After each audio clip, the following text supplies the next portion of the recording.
Oh. And then there's Charlie, who's late to the party all the time. He's like, hey, food? They know. All right, I better get going. I've been breaking up the ice in the smaller water trough. Didn't even think about breaking it up in the hot tub. And I walk up and Chip is licking the ice. All I can say is don't get your tongue stuck on there, buddy. Don't get your tongue stuck.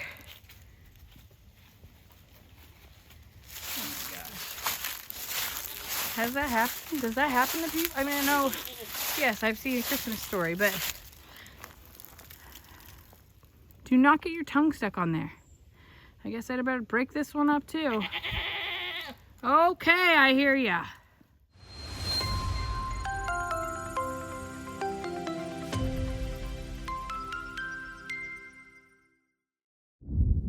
Good morning. I opened the gate and she ran over here this morning. So I guess she's getting a warm up on. Today is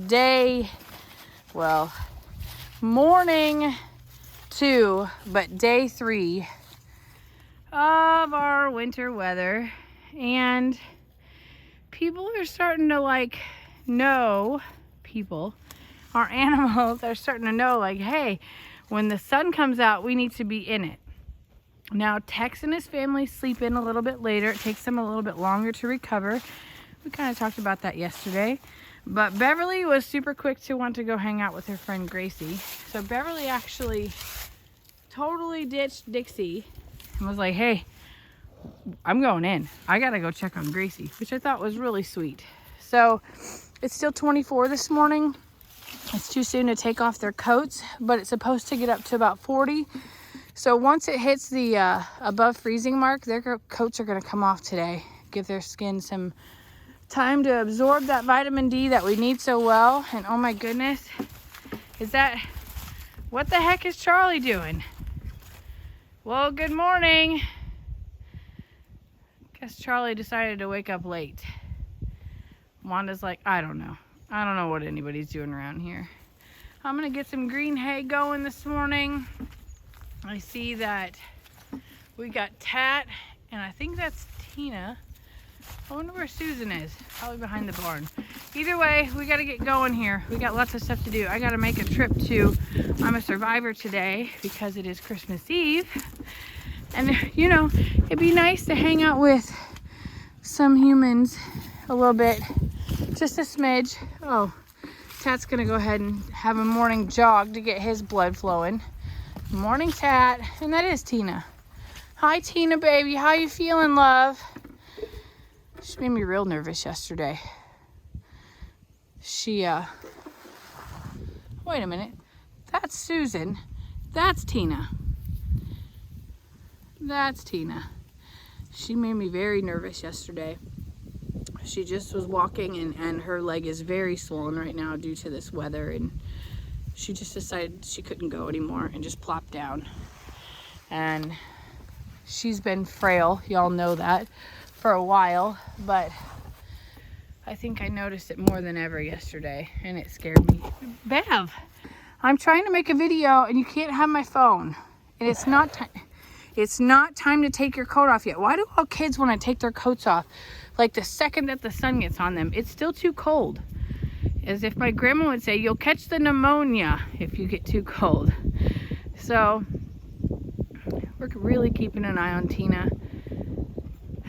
I can't bring her inside. She doesn't want to be inside. It stresses her out to be away from the herd.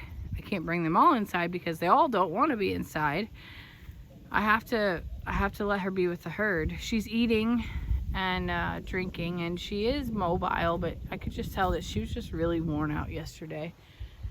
Now, Wanda is our, original survivor, the rescue who fell through the ice in the last winter storm.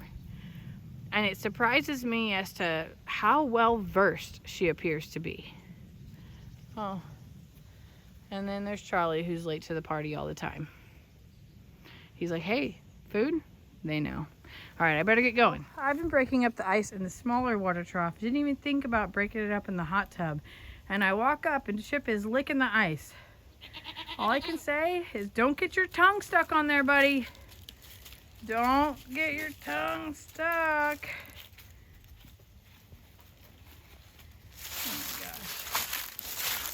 Has that happened? Does that happen to people? I mean, I know, yes, I've seen A Christmas Story, but do not get your tongue stuck on there. I guess I'd better break this one up too. Okay, I hear ya. So Beverly was a jerk. I know no one's surprised. And ran everybody off their food. So I kicked Beverly right back out. And now I want to make sure that Tina gets enough to eat.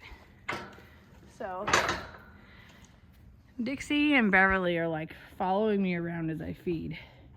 And they want to come in because they're like jonesing for grain.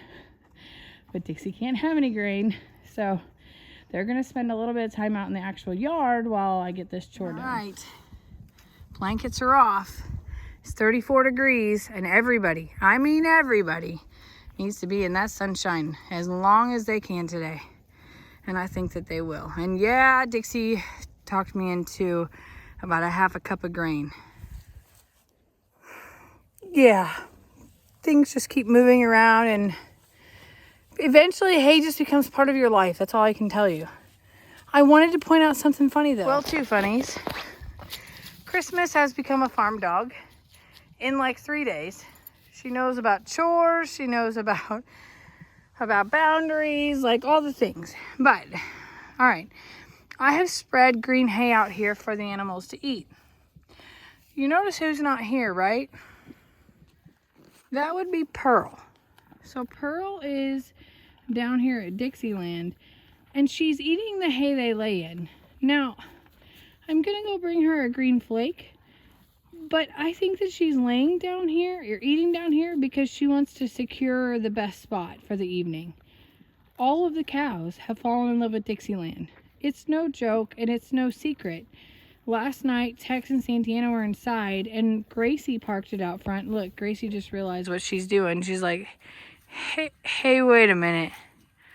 That's where I was sleeping. Pearl's like, I'm not sleeping alone by the hay bale again tonight. Now, in real life, what I did was go and pull out some more hay from the inside because Tex took the liberty of destroying the rest of the bale that was standing up inside. Thank you, Tex, for your mad bull skills, rodeo skills. So he had it already shredded inside, and it was fluffed up literally to the level of that half wall. So I pulled it all out. Not all. I pulled a lot of it out so that way Gracie and Pearl could still get the experience of sleeping next to Mom and Dad, but could also have hay. And what they're really doing is the half wall is also still a windbreak, and they're sleeping with their herd. So I'll be excited to see about my late night check out here to see who ends up where, but there should be enough hay. It also got up to be 40 degrees today, so they've got a lot of vitamin D, and their blood was able to warm up, and I feel better about their night tonight as far as getting a good night's rest. It's still going to get down to, I think, like 24, but there's no wind right now, so let's hope it stays that way.